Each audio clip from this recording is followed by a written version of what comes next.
बिस्मिल्लाहिर्रहमानिर्रहीम। अस्सलाम वालेकुम students.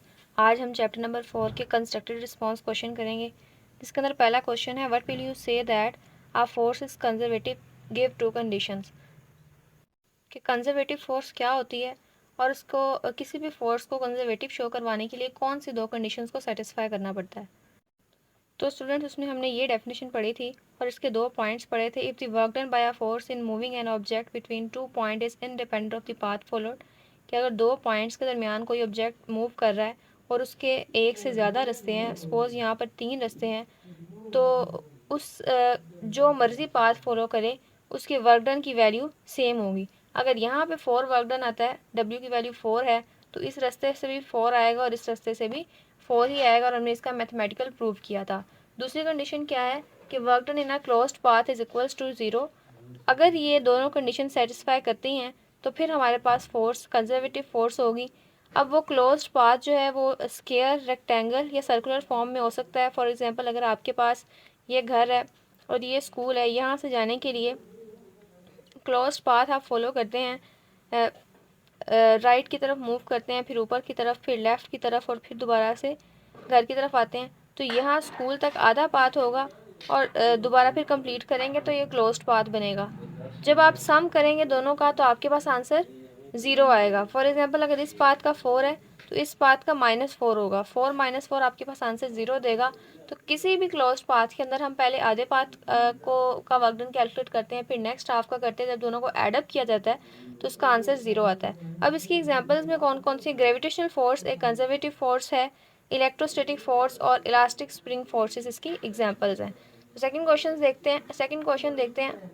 A light and a heavy body have same linear momentum. Which one has greater kinetic energy? कि एक light body का मास कम है और हैवी बॉडी का मास ज़्यादा होता है, लेकिन जब मोमेंटम की बात करते हैं तो इसका लीनियर मोमेंटम सेम है, लेकिन काइनेटिक एनर्जी दोनों की डिफरेंट है। तो बताएं किसकी काइनेटिक एनर्जी ज़्यादा होगी। तो स्टूडेंट्स, यही बात हमें कही गई है कि दोनों का मोमेंटम सेम है।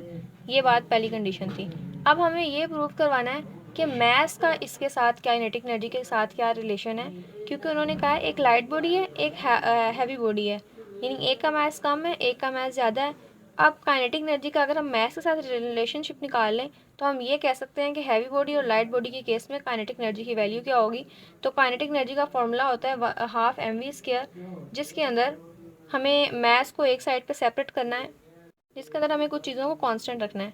तो इसके लिए हम क्या करेंगे, इस इक्वेशन के अंदर, इक्वेशन 1 के अंदर ऊपर मास m से मल्टीप्लाई करवा देंगे, नीचे m से डिवाइड करवा देंगे। Multiplying and dividing in numerator and denominator with m। तो यहाँ पर m का स्क्वायर होगा, v² ऑलरेडी प्रेजेंट है, तो m² v² क्या है, मोमेंटम का फॉर्मूला है p = mv। अगर m² v² है तो मोमेंटम का भी स्क्वायर आएगा, तो यहाँ पर हम p² लगाएंगे डिवाइडेड बाय m। अब यहाँ से हम देख रहे हैं कि काइनेटिक एनर्जी और मोमेंटम के दरमियान इन्वर्स रिलेशन है। इसका मतलब क्या है कि अगर किसी चीज़ का मास कम है, यानी वो लाइट बॉडी है, then it will contain high kinetic energy, and if the mass of the body is heavy, अगर कोई बॉडी हमारे पास हैवी है तो उसकी काइनेटिक एनर्जी हमारे पास कम होगी। इन दोनों का इन्वर्स रिलेशन है और इसी चीज़ को हम स्टेटमेंट की फॉर्म में लिख देंगे। थर्ड है हमारे पास, a motorcycle is running with constant speed on a horizontal track.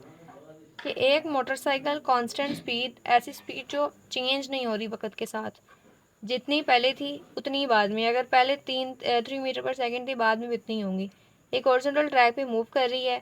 Is any work being done on the motorcycle if no net force is acting on it. अगर कोई भी नेट फोर्स अमल ना करे तो क्या इस पर कोई काम किया जा रहा है। तो वर्क डन का फॉर्मूला होता है F.D। अगर नेट फोर्स नहीं है, F नहीं है, तो हमारे पास वर्क डन भी 0 होगा। इसको मैथमेटिकली देखते हैं।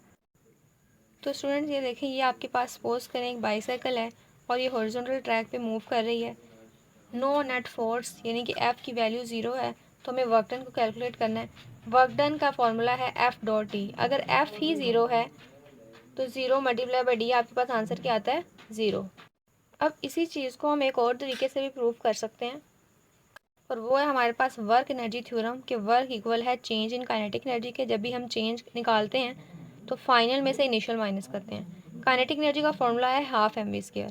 तो यहाँ पर क्योंकि फाइनल काइनेटिक एनर्जी है तो फाइनल वेलोसिटी आएगी, इनिशियल काइनेटिक एनर्जी है तो इनिशियल वेलोसिटी आएगी।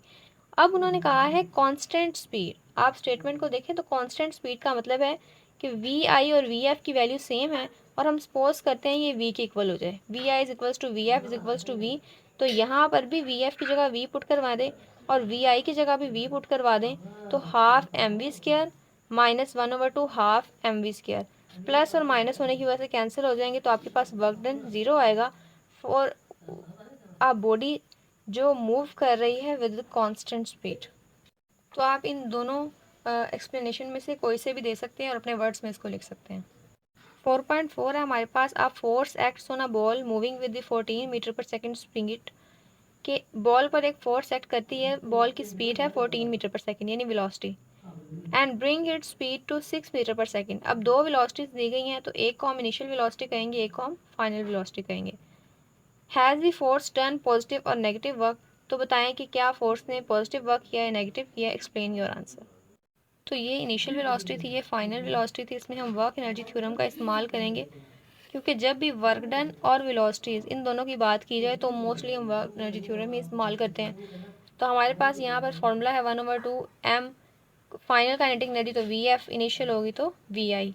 अब यहाँ पे आप देख सकते हैं कि फाइनल वाली वेलोसिटी कम है, इनिशियल वाली वेलोसिटी ज़्यादा है, यानी कि अगर हम यहाँ पर फाइनल कम चीज़ का स्केयर करेंगे और एक साइड पे ज़्यादा चीज़ का स्केयर करेंगे और छोटी चीज़ में से बड़ी को निकालेंगे तो आपके पास आंसर नेगेटिव आएगा। आप इसको कैलकुलेट भी कर सकते हैं, हाफ एम को आप कॉमन ले लें, वी एफ स्केयर 6 का स्केयर करें जो कि 36 आएगा, माइनस 14 का स्केयर करें 196 आएगा। 36 में से 196 माइनस करें स्टूडेंट्स, आपके पास नेगेटिव आंसर आएगा। तो इसका मतलब है अगर फाइनल वेलोसिटी कम हो इनिशियल वेलोसिटी ज़्यादा हो तो वर्क डन नेगेटिव होगा, इनिशियल वेलोसिटी कम और फाइनल वेलोसिटी अगर ज़्यादा हो इनिशियल वेलोसिटी कम हो तो आपके पास वर्क डन पॉजिटिव आएगा। तो इस केस में उन्होंने पूछा है कि फोर्स ने कौन सा वर्क करवाया, तो हम लिख सकते हैं the force has done the negative work, और इस केस में हमारे पास नेगेटिव आंसर आएगा। इसी को आप अपने वर्ड्स में राइट डाउन कर सकते हैं। नेक्स्ट हमारे पास है 4.5, a slow moving truck can have more kinetic energy than a fast moving car, how is this possible. कि एक स्लो मूविंग ट्रक है, ट्रक यानी कि उसका मैथ ज़्यादा है, और एक फास्ट मूविंग कार है, कार का ट्रक के मुकाबले में मैथ कम होता है। ट्रक का मैथ ज़्यादा है लेकिन वो स्लोली मूव कर रहा है, कार का मैथ कम है लेकिन वो फास्टली मूव कर रही है, तो काइनेटिक एनर्जी किसकी ज़्यादा होगी।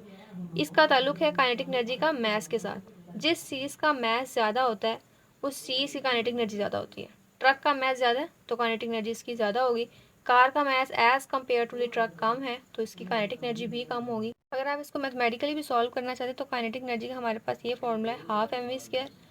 ट्रक है तो यहाँ पे टी लगा दें वेलोसिटीज़ के साथ, कार है तो यहाँ पे kinetic energy C is equals to half M V square C.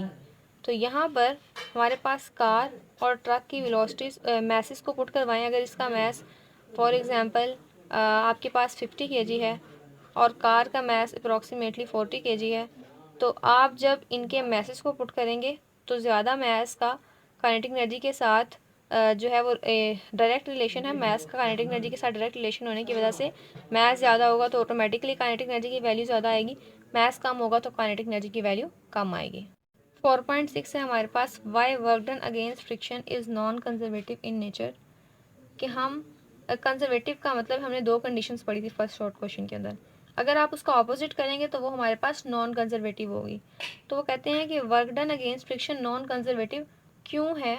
तो कंजर्वेटिव फोर्स की डेफिनेशन में आता था कि work done is independent of path followed, लेकिन नॉन कंजर्वेटिव में उसका उल्टा होगा, यानी कि work done depend on path taken या पाथ फॉलोड। इसके अलावा उस केस में और इस केस में डिफ्रेंशिएट ये है कि नॉन कंजर्वेटिव फोर्स में एनर्जी इज़ डिसिपेटेड, एनर्जी ज़ाया होती है in the form of heat, और and this energy is not recoverable, हम दोबारा फिर से जो अपनी लॉस्ट एनर्जी है उसको रीगेन नहीं कर सकते। तो due to these two conditions हम कहते हैं frictional force is a non conservative force in nature. इसके बाद हमारे पास 4.7 है, does wind contain kinetic energy explain.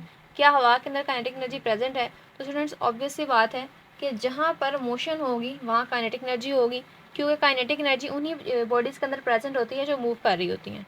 तो एयर मॉलिक्यूल्स क्योंकि मोशन में होते हैं तो मोशन की वजह से उनके अंदर वेलोसिटी प्रेजेंट है, काइनेटिक एनर्जी उसका उसके साथ डायरेक्ट रिलेशन है, तो obviously there will be kinetic energy when wind moves. इसका आंसर लिखेंगे motion of air molecules kinetic energy is equals to half M V square. वी जारी बात है कि जिस चीज़ के पास प्रेजेंट है तो उसके पास काइनेटिक एनर्जी भी प्रेजेंट है। अब हम क्या कर सकते हैं कि इस विंड की काइनेटिक एनर्जी को इस्तेमाल कर सकते हैं कि हम टर्बाइंस को चलाएं और उससे इलेक्ट्रिसिटी पैदा कर सकें। आपने टर्बाइंस के बारे में सुना होगा। इस तरह से इनको काफ़ी हाइट पर, ज़मीन से काफ़ी हाइट पर लगाया जाता है। इस तरह के फ़ैन होते हैं और जैसे ही हवा चलती है तो ये मूव करते हैं। इनकी मोशन से जो एनर्जी पैदा होती है उसको नीचे इलेक्ट्रिक जनरेटर में स्टोर कर लिया जाता है और फिर हम यूज़फुल पर्पसेस के लिए उसको इस्तेमाल कर सकते हैं या हम घरों को सप्लाई कर सकते हैं। तो ये थे स्टूडेंट्स हमारे पास constructed response questions. Next students, अगर आपको कंस्ट्रक्टेड रिस्पॉन्स क्वेश्चन के स्टेटमेंट की फॉर्म में लिखे हुए शॉर्ट क्वेश्चंस चाहिए तो वो भी मैं आपको देती हूँ।